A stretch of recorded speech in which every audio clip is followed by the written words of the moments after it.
और जैसे घोड़ा तोब कायम करता चले मैदान। जगद्गुरु तत्वदर्शी संत रामपालजी महाराजांचे अमृत वचन सर्व पवित्र धर्मांच्या व पवित्र शास्त्रांच्या आधारावर। अशाच प्रकारे त्यांनी 8 मध्येही या पुरुषाला, आता पुरुष म्हणजे काय याचा निर्णय करूया त्यांच्या शब्दात। वेदानेच वेद सिद्ध करूया, काट्यानेच काटा काढूया। हे बघा, हा यजुर्वेद त्याच विद्वानांनी अनुवादित केलाय जो परमात्म्याला निराकार म्हणून सांगतोय। सार्वदेशिक आर्य प्रतिनिधी सभा 2/5 महर्षी दयानंद भवन नवी दिल्लीहून हे आर्य भाषा भाष्य आहे। मुद्रक आहेत Prince offset printers 1510 Pataudi house Daryaganj नवी दिल्लीहून। या यजुर्वेदाचा 40वा अध्याय शेवटचा अध्याय आणि त्याचा 17वा मंत्र 40व्या अध्यायाचा शेवटचा मंत्र आहे। हा 40वा अध्याय याच्या 15 मध्ये वेद ज्ञानदाता स्वतःविषयी बोलतोय की वायू अनिलम अमृतम वेदम भस्मांतम शरीरम ओम करतो समर किल्बे समर कर्तुम समर। वेद ज्ञानदाता म्हणतोय की माझं एक नाव ओम आहे, त्याचं काम करता करता स्मरण करा, विशेष कसक घेऊन स्मरण करा। मनुष्य जीवनाचं मूळ कर्तव्य आहे म्हणून स्मरण करा।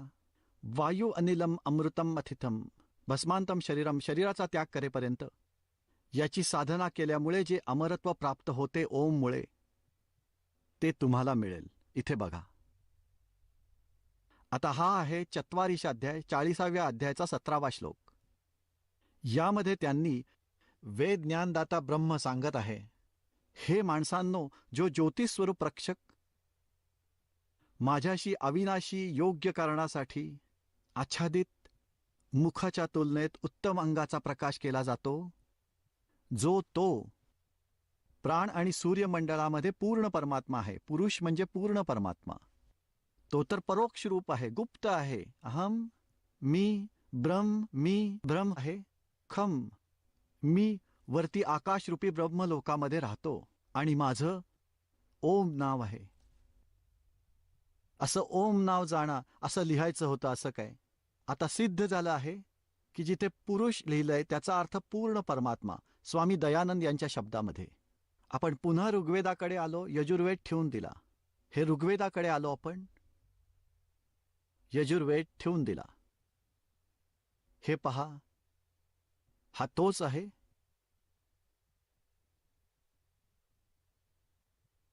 आता आपण याच्या ऋग्वेद मंडल नंबर 9 सूक्त 1च्या 6 पर्यंत परमात्मा लिहित राहिले। 6व्या मंत्रामध्ये आणि 7व्या मध्ये लक्षात आल्यावर पुरुष लिहिलं आणि 8व्या मध्ये पण पुरुष लिहिलंय। इथे लिहिणार की त्या पूर्ण परमात्म्याला, पुरुष म्हणजे पूर्ण परमात्म्याला उग्रगती प्रेरित करते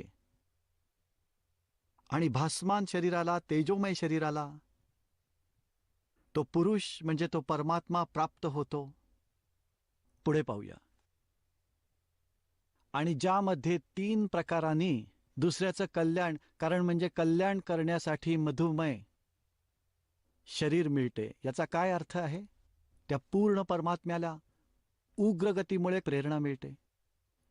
यदा यदा ही धर्मस्य ग्लानिर्भवति भारत, वेद ज्ञानदाता सांगतात की जेव्हा इथं धर्माच्या विरुद्ध तिरस्कार वाढतो, अधर्म वाढतो, त्यावेळी मी माझा अंश अवतार धारण करतो रामकृष्णाच्या रूपात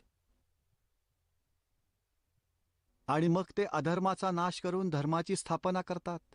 त्यांची पद्धत काय आहे रामकृष्णाची हे तुम्ही पाहिलंच असेल। रावणाला मारलं, करोडो लोक मारले गेले। परशुराम सुद्धा त्यांचेच अवतार होते, विष्णूंचे। त्यांनी लाखाच्या संख्येने क्षत्रियांना मारलं, लाखाच्या संख्येमध्ये। नंतर श्रीकृष्णजी आले, त्यांनी पण असंच राक्षसांचा नाश करून धर्माची स्थापना करण्याचा प्रयत्न केला। पण शांतता कशी झाली, जसं की काही लोक मारले गेले, त्यामुळे अशांती अजून वाढली। त्यांच्या बायका विधवा झाल्या, लहान मुलं अनाथ झाली। त्यांच्या बायकांवर राहिलेल्या लोकांनी नको नको ते अत्याचार केले। हे तर सगळ्या जगासाठी लाजिरवाण आहे।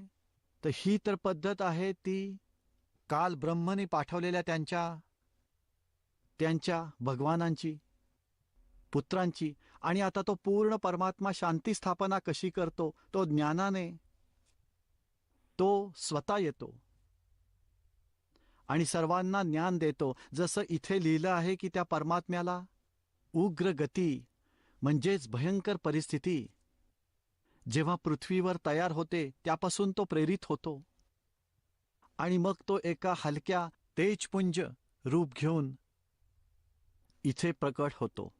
त्या परमात्म्याचं शरीर 3 स्थितीमध्ये आहे. एक तर तुम्हाला सांगितलं सतलोकामध्ये राहतो, राजासारखा सिंहासनावर बसलाय, डोक्यावर मुकुट आहे, वर छत्र आहे.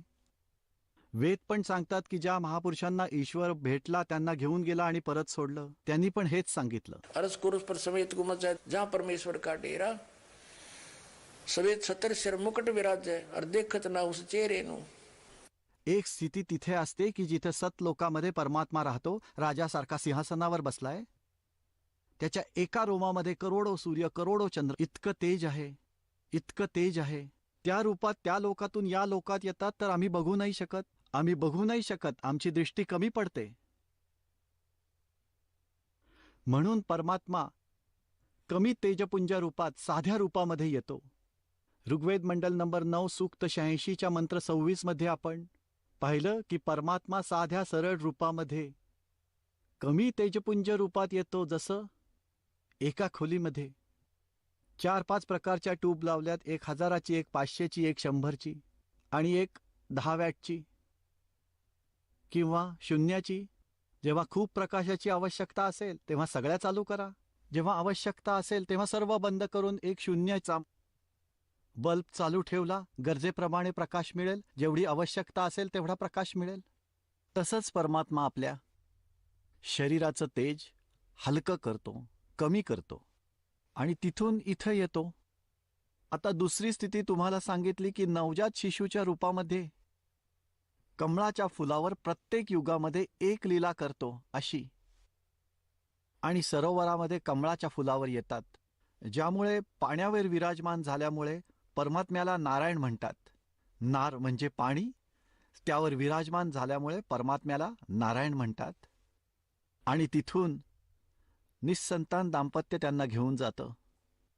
आणि तिसऱ्या स्थितीमध्ये परमात्म्यांना जेव्हा वाटेल एखाद्या साधूच्या किंवा ऋषीच्या रूपात येऊन आणि महात्म्याच्या रूपामध्ये प्रगट होतो आणि चांगल्या आत्म्यांना मिळतो. त्यांना मग ज्ञान देतो, ज्ञानाशी त्यांचा परिचय करून देतो. आता दुसऱ्या स्थितीमध्ये तो परमात्मा लहान बालकाच्या रूपामध्ये येतो, दुसऱ्या प्रकारच्या लीला करत. तर त्याचं प्रकरण बघूया.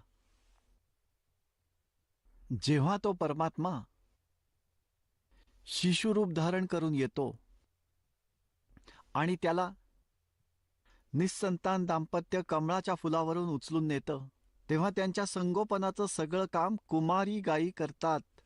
तो पूर्ण परमात्मा असतो जो अशा लीला करतो, हे वेदामध्ये सांगितलं आहे. ऋग्वेद मंडल नंबर 9 सूक्त 1चा मंत्र 8 आपण वाचलाय. आता 9वा वाचूया. इमम म्हणजे त्याचं. सौम्य स्वभावाच्या श्रद्धाळू पुरुषाला इथं यांनी सौम्य म्हणजे त्या परमात्म्याला हे स्वतःच्या हातांनी लिहिलंय.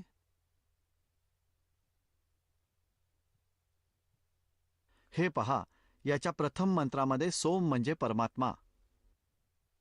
या प्रथम मंत्रामध्ये सोम म्हणजे सौम्य स्वभावाचा परमात्मा. ठीक आहे, याच परमात्म्याचा विषय चाललाय. चालता चालता आपण 9व्या श्लोकाकडे आलो. ऋग्वेद मंडल नंबर 9 सूक्त 1चा मंत्र 9वा. यामध्ये पण शिशु शब्द आहे. इथे लिहिलंय की ते सोम म्हणजे परमात्म्याला, परमपुरुषाला, अमर पुरुषाला, जो शिशु रूपामध्ये प्रकट होतो त्याला सर्व प्रकारच्या अधन्य म्हणजे बिना धनाई है, गायी तृप्त करतात. आता अधन्याचा अर्थ होतो, जसं आमच्या स्थानिक भागामध्ये हरियाणामध्ये ज्या गायीने अजून दूध दिलेलं नाहीये तिला म्हणतात ही बिना धनाई है. अधन्य म्हणजे बिना धनाई, म्हणजे जिला अजून बैलाने स्पर्श केलेला नाहीये, जी गर्भवती नाहीये. आता ही अधन्या, जिला बैलाने कधीही स्पर्श केलेला नाहीये, अशी कुमारी आता या अधन्या गायीकडून म्हणजेच कुमारी गायीकडून त्या शिशुरूपामध्ये प्रकट झालेल्या परमात्म्याचे संगोपन केले जाते. याचा हा अर्थ आहे. परत पहा, ऋग्वेद मंडल नंबर 9 सूक्त 1 चा मंत्र 9 आपण वाचतोय. सोम म्हणजे अमर पुरुषाला, सौम्य स्वभावाच्या पुरुषाला, श्रद्धाळू पुरुषाला, अमर पुरुषाला, जो शिशु रूपामध्ये प्रकट झालेला आहे. सर्व प्रकारच्या सर्व अधन्या म्हणजे जिला बैलाने कधी स्पर्श केला नाही, गायी, त्या गायीद्वारा त्या गायी तृप्त करतात. त्यातून त्यांच्या संगोपनाची लीला होते. जे वेदामध्ये लिहिलंय, वर्णन केलंय, ती परमात्म्याची लीला, अशी लीला ज्याने केली आहे, मग कोण आहे परमात्मा? तोच आहे परमात्मा. आता दाखवतो 600 वर्षापूर्वी त्या कबीर देवांनी, कबीर साहेबांनी, ज्याला विणकर म्हणत तसं, त्याने ही लीला केली आहे. तो भगवान आहे. दाखवतो तुम्हाला त्यांच्या जीवनात 600 वर्षापूर्वी जी लीला केली होती, ती आदरणीय धर्मदास साहेबांनी लिपिबद्ध करून ठेवली आहे.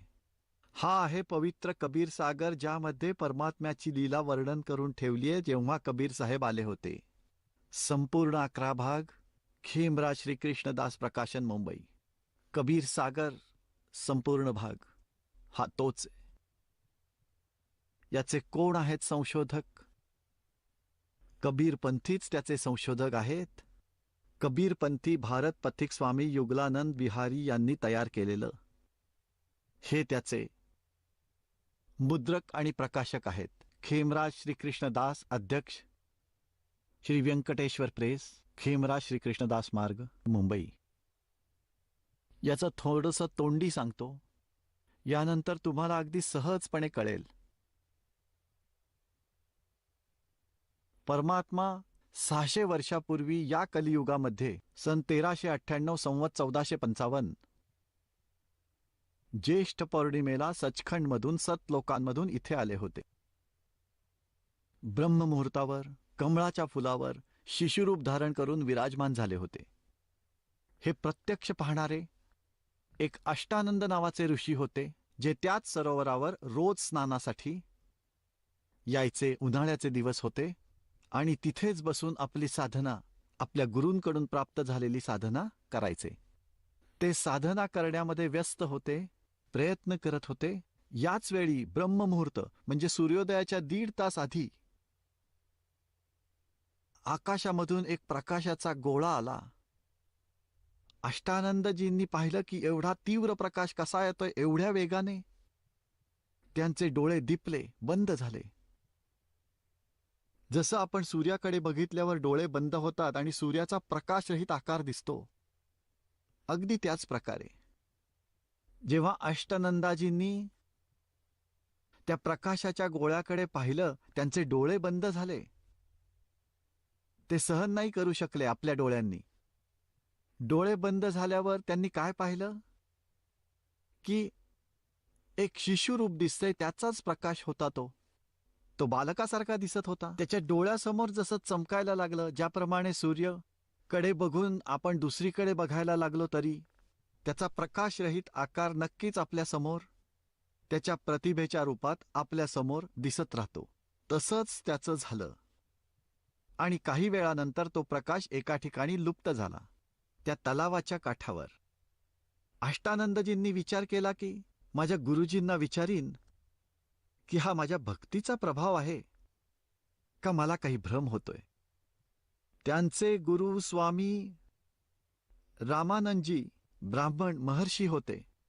वेद, गीता आणि पुराणांचे मर्मज्ञ मानले जायचे. त्यांना जेव्हा विचारलं की भगवान, आज मी असा आकाशातून प्रकाशाचा गोळा बघितला, माझे डोळे ते सहन नाही करू शकले. डोळे बंद झाले तर एक बालक दिसू लागलं, शिशु, आणि थोड्याच वेळाने तो प्रकाश कमळाच्या फुलावर म्हणजे एका सरोवरामध्ये लुप्त होताना दिसला. आता जसं त्या ऋषींना ज्ञान होतं, स्वामी रामानंदजींना आपल्या शिष्यांचं समाधान अशा प्रकारे केलं की बेटा, वरच्या लोकातून अवतारी शक्ती येत असतात. अवतारगण येतात तेव्हा त्यांची अशीच ओळख पटत असते. तारा तुटल्यासारखं दिसतं. इथंच कुठेतरी आईच्या गर्भातून जन्म घेतील. त्यांना तेवढं ज्ञान होतं की त्यांचे भगवान आईच्या गर्भातूनच जन्म घेऊन आले होते. पण हा परमात्मा संपूर्ण जगाचे जनक आहेत, सर्वोत्पादक आहेत. ते कोणा आईच्या पोटी जन्मत नाहीत, ते स्वतः येऊन प्रकट झाले. तर निरुनिमा नावाचे ते पहिले गौरीशंकर नावाचे ब्राह्मण होते. आणि सरस्वती त्यांची पत्नी होती. ते शंकराचे पुजारी होते, खूप इमानदार ब्राह्मण होते. कथा सांगायचे, कोणाला भ्रमित नाही करायचे. जे पैसे यायचे दक्षिणेचे त्यावर आपला निर्वाह चालवायचे. आणि त्यातून जे पैसे वाचायचे ते धर्मासाठी वापरायचे. ते कोणाला भ्रमित नाही करायचे, चुकीचा मार्ग दाखवून फसवायचे नाहीत. त्या भागामध्ये त्यामुळे ते सर्वाधिक प्रशंसेचे पात्र झाले होते. त्या कारणाने इतर ब्राह्मण त्यांच्याशी ईर्षेने वागायचे, कारण यांनी आमची रोजीरोटी घालवली. या गोष्टीची मुसलमान लोकांना माहिती होती की हिंदू धर्माचा प्रसार गौरीशंकर ब्राह्मण करत आहेत. आणि त्यांना हे पण माहीत होतं की इतर त्यांचे जे ब्राह्मण गुरु आहेत, ज्यांच्या मागे सारं जग लागलेलं आहे, ते जास्त करून यांच्या विरोधात आहेत, यांच्याशी ईर्ष्या करतायत. याचा फायदा उठवून मुसलमानांनी गौरीशंकर सरस्वतींना जबरदस्तीने मुसलमान बनवलं. त्यांच्यावर आपलं उष्ट पाणी टाकलं, साऱ्या घरात शिंपडलं आणि सांगितलं की हा आता मुसलमान झाला. दुसरे ब्राह्मण जे गौरीशंकर यांच्याशी ईर्ष्या करायचे, त्यांना खूप खुशी झाली. त्यांनी सगळीकडे प्रचार केला, गौरीशंकर मुसलमान झालेत. त्यांच्याशी संबंध तोडले, गंगेमध्ये स्नान बंद केलं, 1 मिनिटात काम केलं आणि ते विवश झाले. त्यांचं नाव ठेवलं नूर अली. त्यांना नीरू नावाने ओळखायला लागले. आणि सरस्वतींचं नाव ठेवलं नियामत. तिला निमा म्हणायला लागले. नीरू आणि निमा नावाने ते प्रसिद्ध झाले. आणि आता त्यांना रोजीरोटीची समस्या भेडसवायला लागली. मग त्यांनी एक असं काम पाहायला लागले की जे पैशाशिवाय सुरू होईल. त्यांनी कुणीतरी सांगितल्याप्रमाणे कापड विणण्याचं काम सुरू केलं. आणि कापड विणायला जास्त करावं लागत नाही. 4 लाकडाचे वासे गाडायचे, तारा लावायच्या आणि त्यांचे काम सुरू झाले. या कारणामुळे त्यांना विणकर म्हणायला लागले. त्यांना मूलबाळ नव्हतं. वय असेल फार तर 60 किंवा त्याच्या जवळपास. त्यांचं गंगेमध्ये स्नान करणं बंद केलं होतं. म्हणून ते त्या लहरतारा तलावावर स्नानासाठी जात असत, जिथे परमात्मा येऊन विराजमान झाले होते कमळाच्या फुलावर. ते लहरतारा तलाव त्याचं नाव पडलं होतं कारण पावसाळ्याच्या दिवसात जेव्हा गंगा नदी उफाळून म्हणजे खूप वाहायची, भरपूर वाहायची, त्यावेळी गौघाटाच्या वरतून लाटांच्या रूपाने पाणी उसळून जोरात व्हायचे. ते एका सरोवराचं रूप धारण करायचं आणि पूर्ण वर्ष गंगेचं पाणी निर्मळ राहायचं, पवित्र राहायचं. त्यात कमळाची फुलं उगवायची. ते प्रत्येक दिवशी तिथे स्नान करण्यासाठी जायचे त्यांच्या झोपडीतून. अंतर जवळपास 4-5 किलोमीटर होतं. तर तिथे रोज स्नानासाठी जायचं होतं. वरतून परमात्म्यानं यायचं होतं. ते निस्संतान होते आणि परमात्म्याला कमळाच्या फुलावर पाहून ते खूप खुश झाले. ही फार मोठी गोष्ट आहे, नंतर कधी सांगेन. आज प्रसंग काही वेगळाच आहे. ते घरी घेऊन आले. आता 25 दिवस झाले, काही खाणं नाही, पिणं नाही, तोंड एकदम बंद. खूप चिंताग्रस्त झाले. निमाला खूप चिंता वाटली की हे शंकर भगवान, एकतर हे बाळ द्यायलाच नको होतं. आम्ही कसं तरी रडत खडत जगत होतो आणि आज तुम्ही आम्हाला बाळ दिलं, मूल दिलं. आता ते काही खात पीत नाही. देवा, तू त्याला परत घेतोयस की काय? खूप मोठ्यानं रडत होती. म्हणत होती की हे जर बाळ मरण पावलं तर मीही मरेन, पक्का निश्चय. मग देवाने विचार केला की म्हातारी उगाच मरायची. शंकरांना प्रेरित केलं. शिवमंडलातून, शिवलोकातून एक साधू रूप घेऊन आला आणि म्हणाला, माई का रडतेस? कारण विचारलं, सांगितलं. साधूच्या रूपात आलेल्या शंकराने म्हटलं, दाखव तुझं बाळ कुठे आहे? निम्मा पाळण्यातून बाळाला घेऊन आली आणि तिला वाटलं साधूच्या पायावर बाळाला ठेवू, बाळाचा जीव वाचव. जसं बाळाला साधूच्या पायावर ठेवायला गेली, बाळ हवेत तरंगायला लागलं. आणि त्या साधू शंकराच्या तोंडासमोर हवेत स्थिर राहिले. शंकर काय ते समजले, म्हणाले, माई, हे तर सिद्धिप्राप्त झालेलं बाळ आहे. असा पुढे हात केला शंकरांनी आणि त्यांच्या हातावर आलं आणि 7 वेळा चर्चा केली दोघांनी. नवजात शिशुरूपातला परमात्मा म्हणाला की हे शंकरा, त्यांना सांगा कुमारी गाय घेऊन या, त्यांचं दूध पिईन मी. मग निमाला शंकर म्हणाले, तुझ्या नवऱ्याला बोलव, एक कुमारी गाय घेऊन ये आणि कुंभाराकडून एक कोरं मडकं, एक मटका घेऊन ये. असंच केलं गेलं. नंतर म्हणाले भगवान 25 दिवसाच्या वयामध्ये की महात्माजी, आपण यांच्यावर थपकी मारा. गायीच्या कमरेवर गाय दूध देईल. शंकराने थपकी मारली आणि लांब लांब स्तन झाले. कोरं भांड खालती ठेवलं होतं, त्यात दूध पटापट भरायला लागलं. धार चालू झाली आणि भांड भरल्यावर थांबली. मग ती गाय रोज दूध द्यायला लागली, कुमारी गाय. आता पुण्यात्म्यांनो, ही लीला कोणी केली? जे वेद सांगतात की जो ही लीला करतो तो शिशुरूपात प्रकट होतो. उग्रगती त्याला प्रेरणा देत असते. जेव्हा हाहाकार माजला होता तेव्हा 600 वर्षापूर्वी आले होते परमात्मा. अशी शांती केली होती की आतापर्यंत ती टिकून आहे. आता ह्या 50 वर्षापासून परत खळबळ उडाली आहे, हाहाकार माजलाय.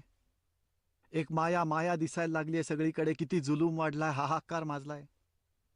आता धर्माची पुन्हा स्थापना होणार आहे या दासाच्या माध्यमातून आणि परत शांती होईल.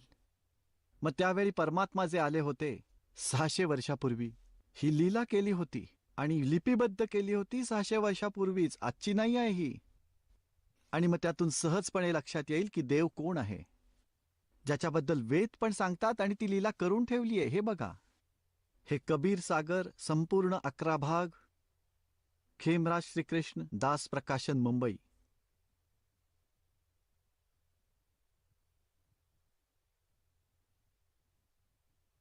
आणि त्याचे कोण आहेत हे संशोधक कबीरपंथी भारत पथिक स्वामी युगलानंद विहारी यांच्याद्वारा परिष्कृत.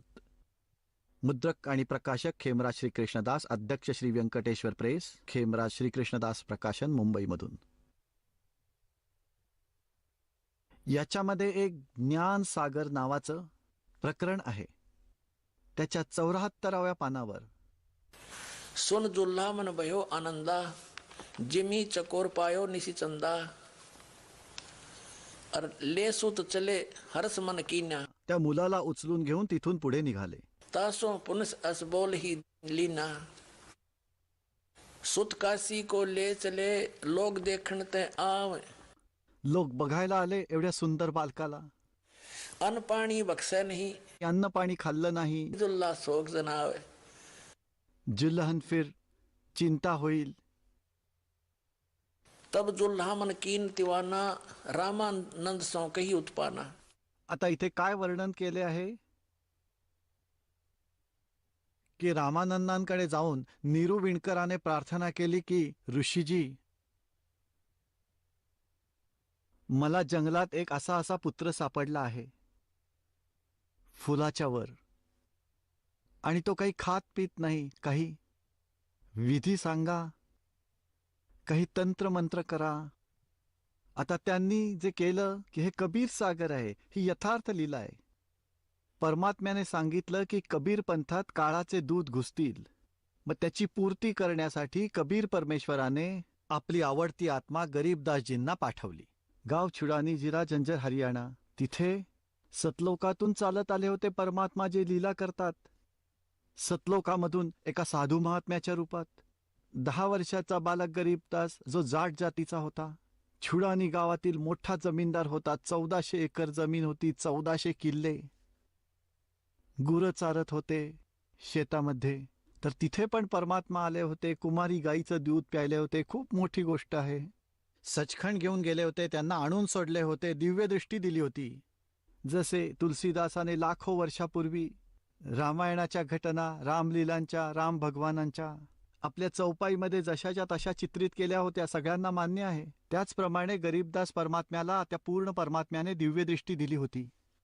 त्यांच्या दिव्यदृष्टीत आणि तुलसीदासांच्या दिव्यदृष्टीमध्ये दिवस रात्रीचे अंतर होते. ही दुर्बीण समजा की दूरदर्शी, कोणाचं थोडं अंतर असतं तर कोणाचं जास्त.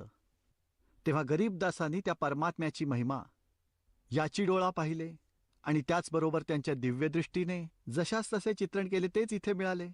इथे प्रकरण थोडेसे बदलले आहे की रामानंदजींनी विचारले ते तर शिवजी आले होते साध्या रूपामध्ये, की जे त्यांचे पुजारी होते देवदासजी, त्यांनी स्पष्ट केले आहे. शिव उतरे शिव मंडल से अवगत बतन विनोद और लिया ईस को गोद.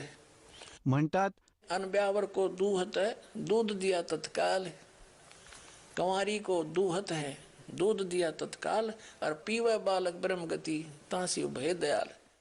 जसे की आपल्याला आता समजून घ्यायचे आहे की वास्तवामध्ये एका कुमारी गायीकडून त्यांच्या पालनपोषणाची लीला झाली आहे, एवढंच समजून घ्यायचंय. हे बघा, हे आहे ज्ञान सागर 74 पानावर कबीर सागर आपण वाचत आहोत. ते म्हणतात तब जुल्हा मन कीन तिवाना, रामानंद सो कही उत्पाना, मैं सुत पायो बड़ा गुणवंता, कारण कौन बखे नहीं संता. हे महात्माजी, काय कारण आहे की हा काही खात नाही? रामानंद ध्यान तब धारा, जुल्हा सो तब वचन उचारा. रामानंदजी म्हणतात तू पूर्वजन्मीचा ब्राह्मण आहेस, ब्राह्मण जाती और हरि सेवा की निभली बाती. देवाची पूजा करायचास आणि तुझ्याकडून काही चूक झाली या भक्तीमध्ये, तो कुछ सेवा हर की चूका, ताते भयो चूल्हा का रूपाय. आणि म्हणून तू जुलाह झालास. और प्रीति प्रभु गै तुरलिनी, तुझ्या त्या प्रेमाचा परमात्म्याने स्वीकार केला और ताते उद्धान में सुत तो दीना. आणि म्हणूनच तुला जंगलामध्ये हा पुत्र दिला. आता नीरू म्हणाली की जे मला पाहिजे ते मिळालं, पण माझा मुलगा भुकेला आहे. हे प्रभु जस की नोतस पायो, आरत हो तो दर्शन आयो. संकट निवारण्यासाठी मी तुझ्याकडे आलो आहे. सो कहिए उपाय गुसाई, बालक अक्षुदावंत कुछ खाई. असा उपाय सांगा स्वामीजी की हा भुकेला मुलगा काहीतरी खाईल. रामानंद अस युक्ति उचारा, तुम सुत कोई ज्ञानी अवतारा. तुझा मुलगा कोणीतरी विद्वान पुरुष आहे. और बचिया जाही बैल नहीं लागा, सो ले ठाड करते ही आगा. ज्या गाईला बैलाने स्पर्श केला नाही ती कुमारी आहे आणि तिला इथे आणून उभे कर. दूध चले ते ठनते, दूध दरो छिपाए, अक्षुदावंत जब हो ताको देखवाए. तर ते दूध निघेल त्या कुवारी गाईच्या स्तनातून. ते दूध लपवून ठेव आणि तो जेव्हा भुकेलेला असेल तेव्हा त्याला दे. जुल्हा एक बछिया ले आवा, कुमारी गाय. और चलो दूध कोई मरम न पावा. चलो दूध जुल्हा हरसाना, राख छिपाए कहो नहीं जाना. दूध तब पीवत नाम कबीरा, खेलत संत संग मत धीरा. आता इथे यांनी, कारण सत्य लपत नाही, यांनी विचलित होऊन सांगून टाकलं जसं की कुणीतरी त्यांना डिवचलं आहे. त्यांनी ते दूध कुठले असे निरुण सांगितले आहे, तुम्ही बघितलेत आणि विचलित झालात. विचलित झाले कबीरपंथी, त्यांनी रामानंदांचं नाव दिले. जशीच्या तशी घटना घडली. तो दूत कोण होता मग? भगवान शिवजी गुप्त रूपाने आले होते. गरीबदासजींनी आपल्या अमृतवाणीमध्ये स्पष्ट केलं आहे. तर फक्त आपल्याला एवढंच बघायचंय की ते परमात्मा शिशुरूप धारण करून आले, कमळ फुलावर विराजमान झाले, निरुनिमा नावाचे विणकर घेऊन गेले. त्यांच्या पालनपोषणाची लीला एका कुमारी गाईकडून झाली असे आमचे वेद सांगतात. तर तो जेव्हा येतो, वरील लोकांमध्ये राहतो आणि गतीने इथे येतो आणि त्याच स्वरूपात प्रकट परमात्म्याचे पालनपोषण कुमारी गाईकडून झाले. आता परत बघा ऋग्वेद मंडल नंबर 9 सूक्त क्रमांक 1 मंत्र क्रमांक 9 मध्ये. आता आपण ऋग्वेद उचलला. हे प्रकाशक आहेत सर्वदेशीय आर्य प्रतिनिधी सभा 2/5 महर्षी दयानंद भवन रामलीला मैदान नई दिल्लीमध्ये छापलंय आणि हा त्याचा अनुवाद करता आहे सार्वदेशिक आर्य प्रतिनिधी सभा. आता बघा आपण ऋग्वेद मंडल नंबर 9 सूक्त क्रमांक 1 मंत्र क्रमांक 9 परत बघूया. मंडल 9 सूक्त 1 क्रमांक 9 हे बघा. त्या सोम स्वभावाच्या पुरुषाला, त्या परमात्म्याला, जो शिशु रूपात प्रकट झाला आहे, सर्व प्रकारच्या सर्व गायी आता अहिंसनीय बिना धनाई पूर्ण रूपेन पूर्ण ऋषभ प्रकार से यानी कंवारी गायींच्याकडून तृप्त करतात. यांना गायी तृप्त करतात. त्या शिशुरूपामध्ये प्रकट झालेल्या परमात्म्याला सर्व प्रकारचे म्हणजे पूर्णपणे कुमारी म्हणजे स्पर्शहीन अहिंसनीय गायी सर्व प्रकारेनी न विलेली, बिना धनाई म्हणजे कधीही स्पर्श न झालेल्या कुमारी गायींच्या मधून होते, तृप्त करतात त्या गायी त्यांना. बघा, झालं हे सिद्ध.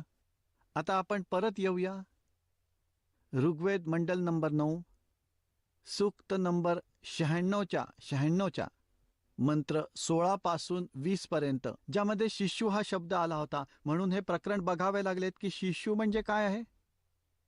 ते भगवान परमात्मा जेव्हा येतात, लीला करतात, शिशुरूप धारण करून हळूहळू मोठे होतात, आणि त्यावेळी ते आपल्याकडील ज्ञानाचे उच्चारण करतात लोकांच्या मार्फत, कवितांमधून, दोह्यांच्या माध्यमातून, शब्दांच्या माध्यमातून. जसे कवी बोलतात, ते कबीर देव आहेत. आणि एका प्रसिद्ध कवीपेक्षाही त्यांना प्रसिद्ध अशी पदवी प्राप्त होते. पण ते असतात भगवान. ते ऋषी रूपात आणि संत रूपात प्रकट होतात. असे प्रकट होतात, अशा लीला करतात, शिशु रूपात पण प्रकट होतात. आता परत येऊया ऋग्वेद मंडल नंबर 9. ऋग्वेद मंडल नंबर 9 सूक्त नंबर 96. 96च्या मंत्र 16 मध्ये तर आपण वाचलं आहे की हे परमात्मा, सर्व परिरहस्य म्हणजे गोपत, अतिगुप्त, श्रेष्ठ, जे तुमचे नाव, जी तुमची संज्ञा आहे, जे तुमचे नाव आहे, खरं नाव गुप्त, त्याचं ज्ञान करा. इथे केलंय हे ज्ञान 17व्यामध्ये. शिशुम जगानम हर्यंतम मंजंती शुभंती वहिर्नम मरुतम गणेन. कबीर गिरवी काव्येन कबीर, त्यांनी इथे थोडी गडबड करून दुसऱ्या कबीरचा अर्थ नाही केलेला. संत सोम पवित्र अतिथी रेभन यांनी काय अर्थ केला आहे की शिशुम शिशती सूक्ष्मम करोती प्रलयकाले जगदिती. शिशु परमात्मा, त्या परमात्म्याचे इथे म्हणायचं होतं की जे शिशु रूपात प्रगट होता आहे तो परमात्मा, जो नेहमी प्रकट आहे. जगानम म्हणजे प्रकट होतो, शिशुरूप धारण करतो. शिशुम जगानम, शिशुरूप म्हणजे बालक रूप घेऊन जो इथे येतो, जो अत्यंत कमनीय आहे. त्याचे उपासक लोक बुद्धिविषय करतात, स्तुतीद्वारे त्याचे गुणगान करतात. विद्वान लोक त्या गतिशील परमात्म्याला, आता बघा, आता तो परमात्मा सर्वव्यापक होता, तर तो गतिशील कसा झाला? कसा झाला गतिशील? गतिशील म्हणजे तिथून चालत येणारा. परमात्म्याचे वर्णन गुणाने केले जाते. याचा अर्थ आहे कवी लोक, गिरभी म्हणजे वाणीद्वारा. इथे गडबड केली आहे, हे आहे कवी गिरभी. याचा अर्थ त्यांनी लावला आहे कवी लोकद्वारा. इथे लिहायला पाहिजे होतं कवीर वाणीद्वारा. कवीर, हे कवीर वाणीद्वारा लिहायला पाहिजे होतं. कवीर, इथे काही गडबड करायला नको होती. कवीर गिरवी, कवीर वाणीद्वारा. कोण? जो कवी काव्य नाही.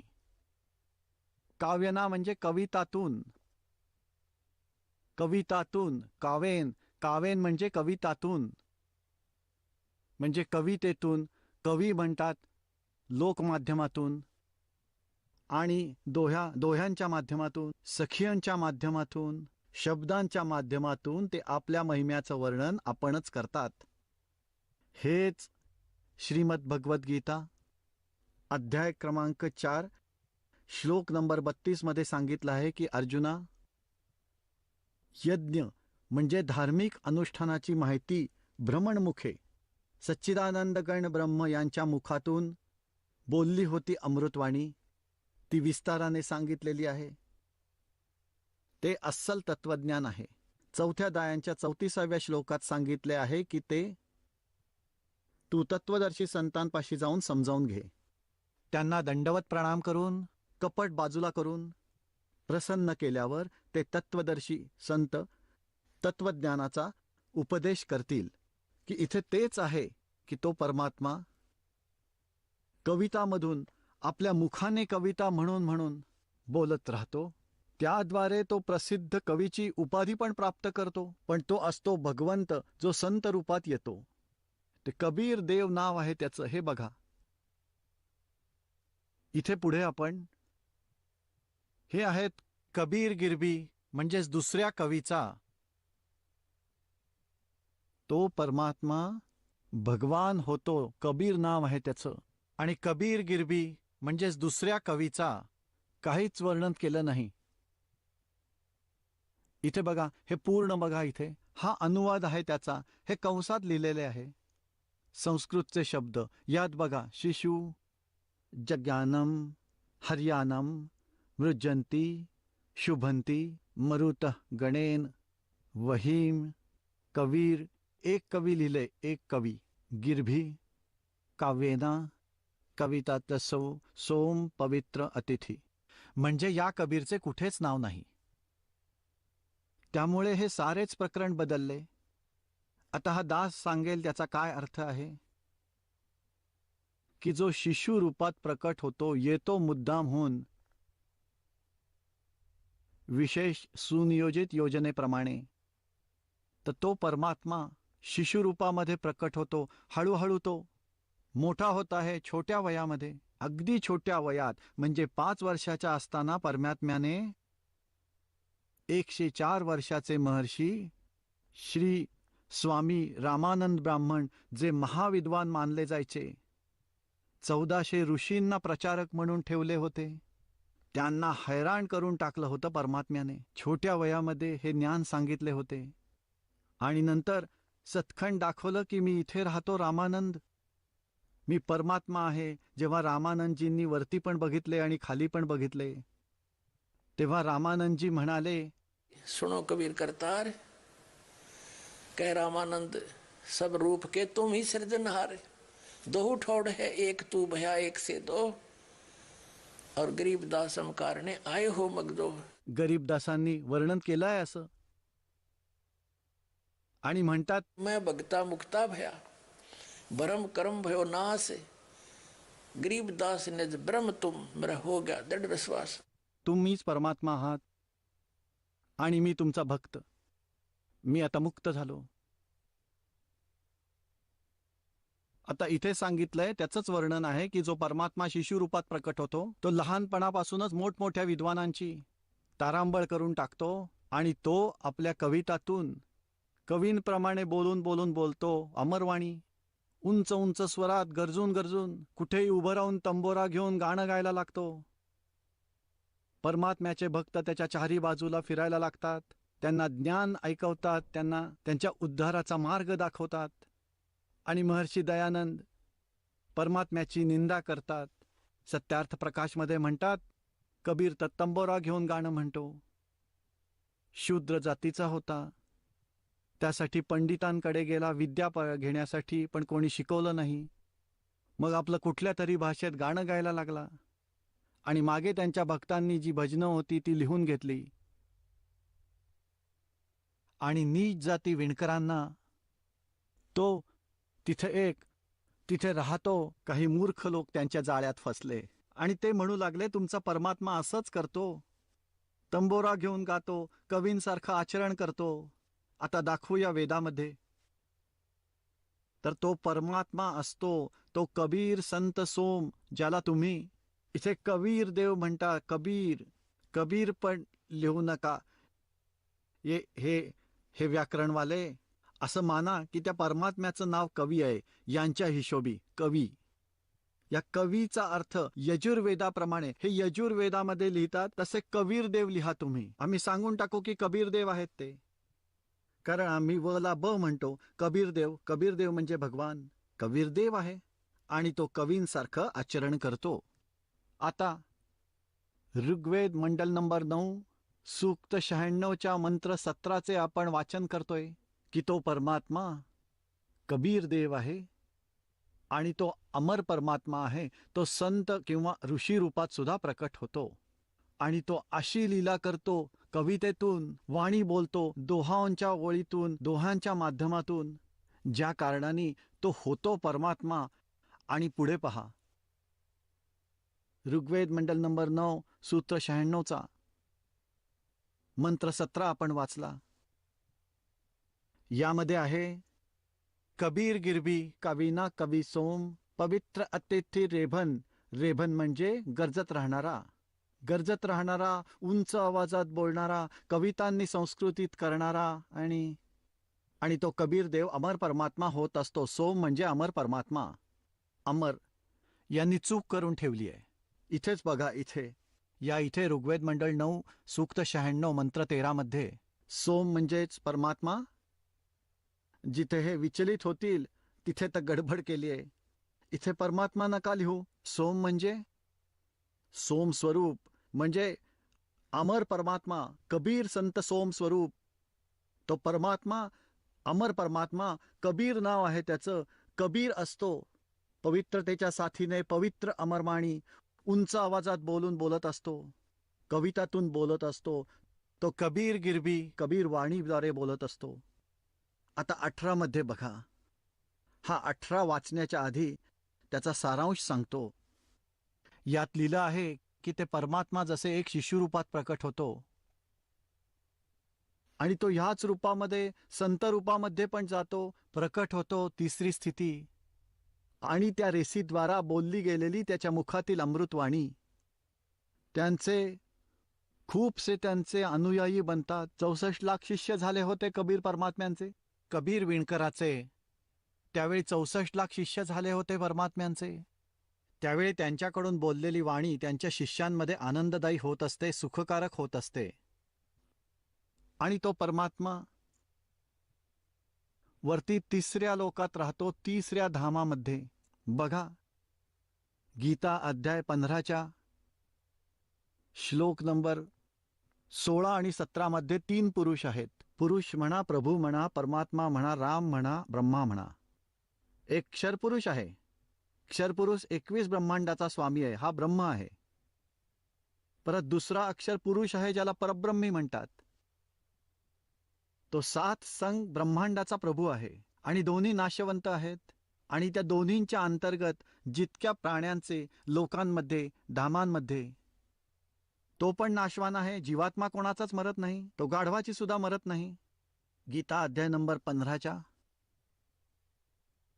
श्लोक नंबर 17 मध्ये सांगितलंय की उत्तम पुरुष तो वेगळाच आहे.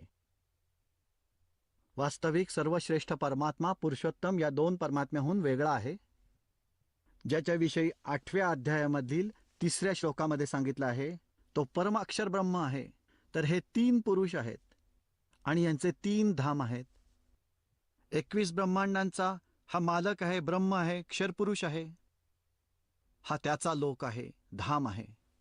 परत दुसरे धाम आहे 7 संघ ब्रह्मांडाचे क्षेत्र, हे पण एक लोकच आहे. जसे भारतवर्षामध्ये राज्य पण अलग आहेत आणि सर्व मिळून एक देश आहे, असा देश आहे. देश पण भरपूर आहेत, देशामध्ये अलग अलग राज्य पण आहेत. अशाच प्रमाणे वरती 4 स्तर आहेत, 4 लोक आहेत वरती.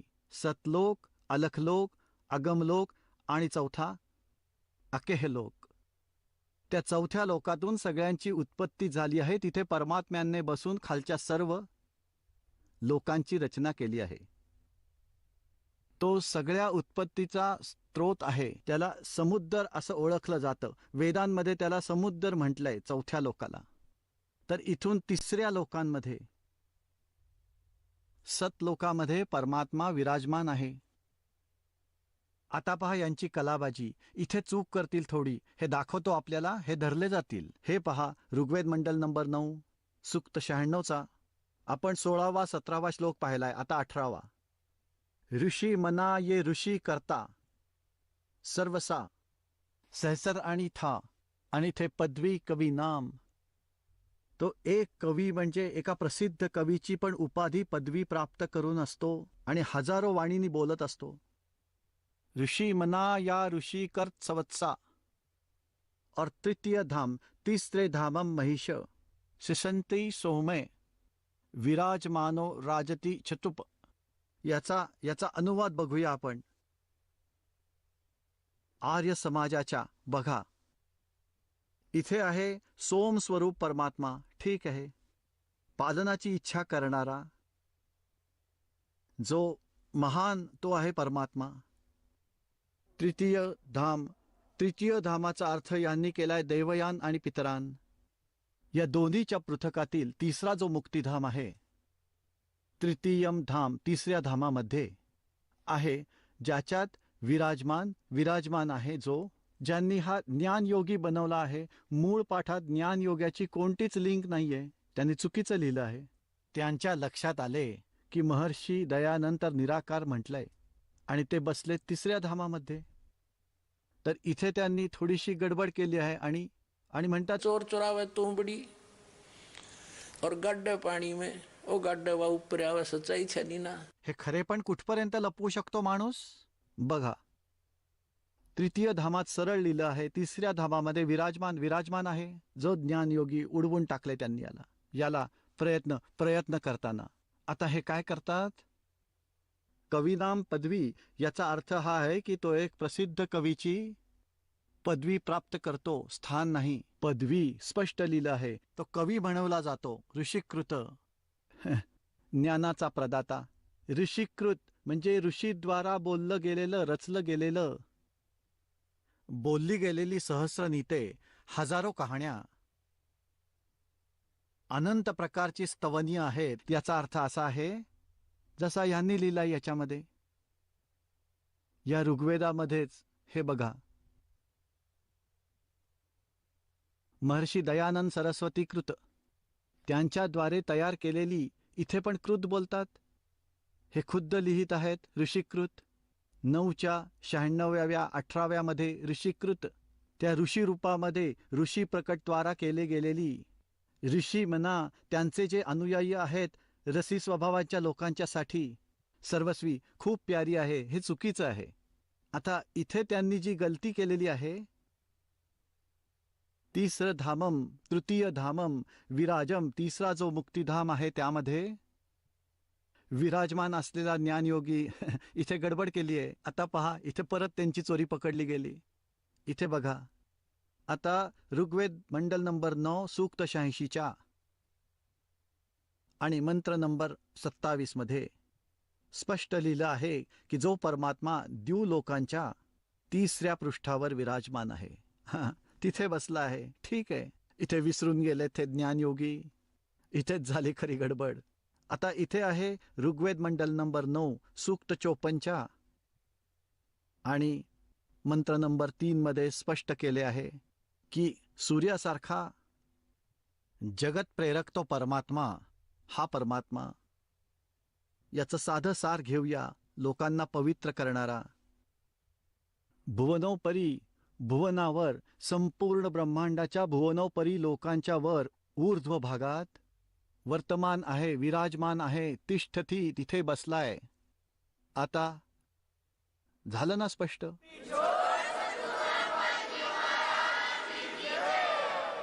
चला आता आपण त्या श्रद्धाळूंचे अनुभव जाणून घेऊयात, ज्यांनी जगद्गुरू तत्वदर्शी संत रामपालजी महाराजांकडून दीक्षा प्राप्त केलेली आहे, तसेच त्यांच्याद्वारा सांगितलेल्या भक्ती मार्गावर चालत आहेत. नमस्कार सर. आपलं नाव? गेनभाऊ दशरथ निलक. आपण कुठून आलात?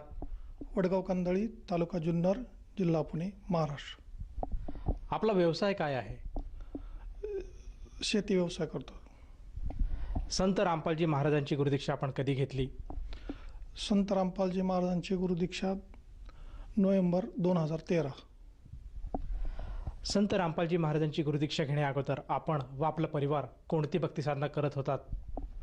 संत रामपालजी महाराजांची गुरुदीक्षा घेण्याआधी मी आणि माझा संपूर्ण परिवार पूर्वज जे करत होते, आमचे वडिलोपार्जित जी भक्ती होती ब्रह्मा विष्णू महेशची, ती आम्ही सर्वजण करत होतो. ती करत असताना महाशिवरात्र आली की शंकराची भक्ती करायचो, भीमाशंकरला जायचो. आषाढी एकादशीला पंढरपूरची वारी करायचो. आणि गणपती वगैरे असे म्हणजे येतं ना आपले याच्यामध्ये गणपती बसवतात, तर त्यावेळेला गणपती बसवायचे. म्हणजे जेवढे काही हिंदू धर्मामध्ये जे काही भक्ती किंवा जे सण येतात ते सर्व आम्ही करत होतो.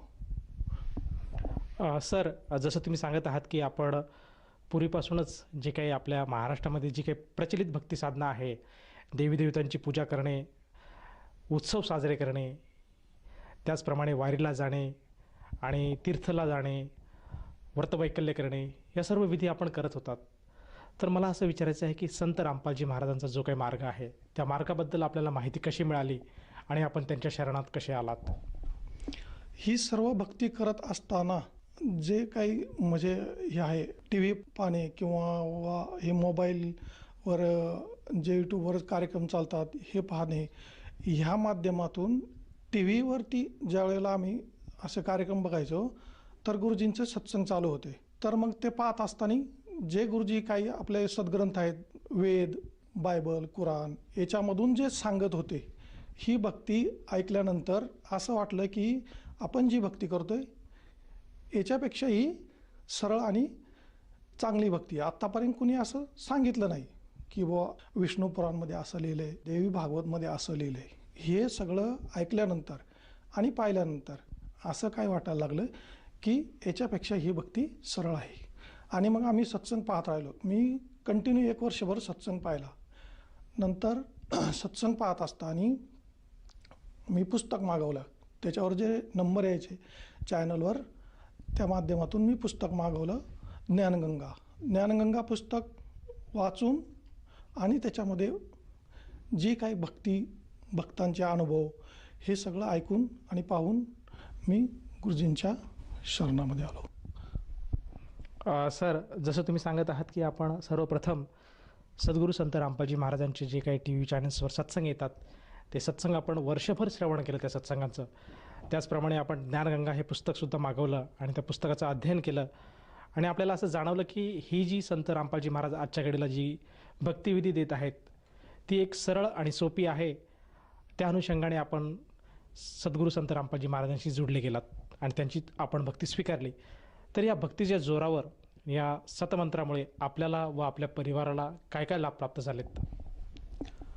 ज्या वेळेला आम्ही गुरुजींकडे गेलो आणि जे नाम घेतलं, गुरुजींनं जे नाम दिलं आणि भक्ती ज्या वेळेला चालू झाली, त्याच्यानंतर लाभ म्हटले तर आर्थिक आणि म्हणजे आपण जे म्हणतो भक्तीचे लाभ, तर पहिला लाभ मी सांगेल की आम्हाला सद्भक्ती भेटली, म्हणजे मोक्षाचा मार्ग भेटला. आत्तापर्यंत सगळे सांगायचे मोक्ष, पण मोक्ष नेमका कुठं गेल्यानंतर भेटतो हे काय कोणी सांगत नव्हतं. सगळ्यात प्रथम चांगला आणि महत्त्वाचा लाभ तो झाला. दुसरा म्हटलं शारीरिक लाभ, तर गुरुजींकडे जाण्याआधी जो काय पैसा येत होता, आमची शेती थोडी आहे, शेतीमध्ये आम्ही जो काय पैसा येत होता तो सगळा आमचा डॉक्टरकडे जायचा, आमच्याकडे काहीच उरत नव्हतं. मग त्याच्यामुळं ज्या वेळेला आम्ही नाम घेतलं, नाम घेतल्यानंतर गुरुजींकडून, सद्गुरू रामपालजी महाराजांकडून नाम घेतल्यानंतर आमचा जो काय आजारामध्ये डॉक्टरला पैसा जायचा तो सगळा पैसा वाचला म्हणजे आम्ही खूप कमी हे झालं. हा तर एक झाला शारीरिक लाभ. दुसरा चमत्कार किंवा आपण असं म्हटलं तर एक असा आजार किंवा वारंवार डॉक्टरकडे जाऊन मूळव्याधासारखा आजार आहे, कधी न ठीक झाला, 4 वर्ष 6 वर्ष जात राहिलो, पण गुरुजींकडं, सद्गुरू रामपालजी महाराजांकडे गेल्यानंतर तो 2-4 महिन्यामध्येच ठीक झाला आणि डॉक्टरकडे जायचं थांबलं. तिसरी गोष्ट म्हटलं तर आम्ही असं जात असताना 2-4 आमचे जे आहेत शेजारचे किंवा कामावाले आणि आमच्या गाडीचा ॲक्सिडेंट झाला. ॲक्सिडेंट झाल्यानंतर आमच्या गाडीचा पाठून मागून फार असा चोरा झाला होता. तर असं काय वाटलं की आम्ही गाडीत बसलो, आम्हाला नाही कळलं ॲक्सिडेंट झाला आहे, पण आमच्या बाहेरच्यांनी येऊन सांगितले की तुमच्या गाडीचा ॲक्सिडेंट झाला, पाठीमागून अशी हे झाली आणि आम्हाला असं बाहेर काढलं. तर हा एक सगळ्यात मोठा लाभ झाला. ॲक्सिडेंट झाला म्हणजे नुसता असं नाही झाला, पाहिला तर लोक बोलले हे मोडून तोडून गेले असते ना आतमध्ये, पण आतमध्ये गाडी व्यवस्थित होती, बाहेरून अशी चिंबटली होती फार. असं भगतजी, ह्या तर सगळ्यात मोठा लाभ आहे. आम्हाला जीवदान भेटलं, नाहीतर आम्ही तेव्हा गेलो असतो वरती. सर, जसं तुम्ही सांगत आहात की संत रामपालजी महाराजांच्या दयेने आज आपल्याला बरेचसे अनुभवायला मिळाले. खास करून आपल्याला जी काही शारीरिक पीडा होती त्यातनं आराम मिळाला आणि जे आपल्यावर जे काही दुर्घटनेचं जे काही संकट आलं होतं त्यातून सुद्धा आपण बाहेर आलात. सुरुवातीला जे आपण सांगत होतात की आपण एक शेतकरी आहात आणि आजच्या घडीला जर महाराष्ट्रामध्ये जर शेतकऱ्यांची परिस्थिती बघितली तर ती एक परिस्थिती एकदम भयानक झालेली आहे. बरेचसे शेतकरी हे कष्टाला किंवा जे काही त्यांच्यावर जे काय परिस्थिती आज निर्माण झालेली आहे, काही ठिकाणी निसर्गाचा कोप होतो आहे, तर काही ठिकाणी बाजारभाव मिळत नाही, त्यातून ते दुःखी झालेले आहेत, कष्टी झालेले आहेत आणि आत्महत्याकडे ते वाटचाल करत आहेत. म्हणजे अशी परिस्थिती आज महाराष्ट्रामध्ये बघायला मिळत आहेत. मग मला असं विचारायचं की आपण सुद्धा एक शेतकरी आहेत, परंतु आपण संत रामपालजी महाराजांचे शिष्य पण आहात. तर ह्या गोष्टीसाठी आपण कुठल्या दृष्टीने बघतात आणि ह्या गोष्टीसाठी आपण कशी तयार आहात?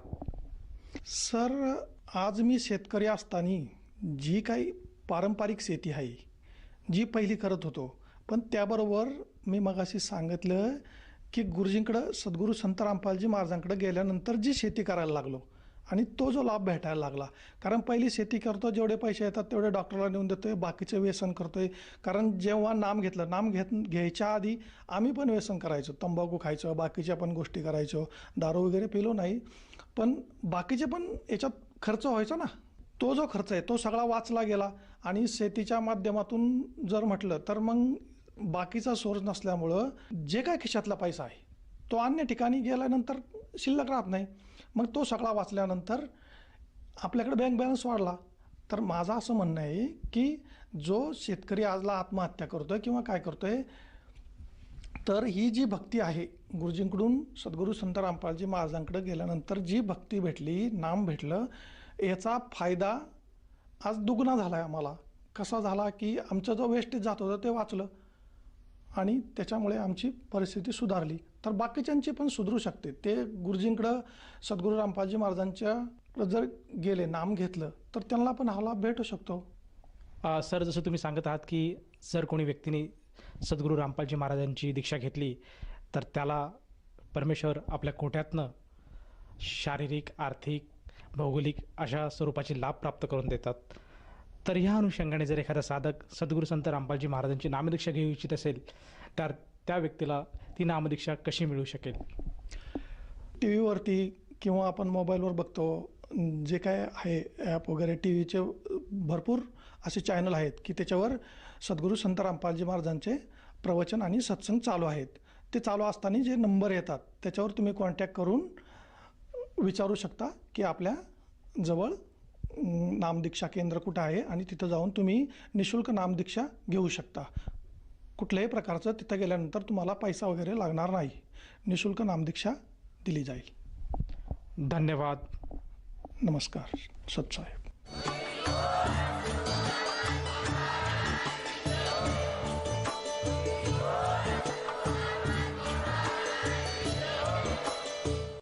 आपण ऐकत होता जगद्गुरु तत्वदर्शी संत रामपालजी महाराजांचे मंगल प्रवचन. निशुल्क नामदीक्षा प्राप्त करण्यासाठी आणि अधिक माहितीसाठी संपर्क करा 7030303951 7030303952. आमची वेबसाईट आहे www.jagadgururampalji.org. सर्व पवित्र धर्मांच्या व पवित्र शास्त्रांवर आधारित प्रमाणित अनमोल पुस्तक ज्ञानगंगा किंवा जगण्याचा मार्ग यापैकी कोणतेही एक पुस्तक निशुल्क मागवण्यासाठी आम्हाला आपले पूर्ण नाव, पूर्ण पत्ता, पिनकोड सहित आणि फोन नंबर लिहून 7030303951 7030303952 नंबरवर SMS करू शकता किंवा आम्हाला 70303039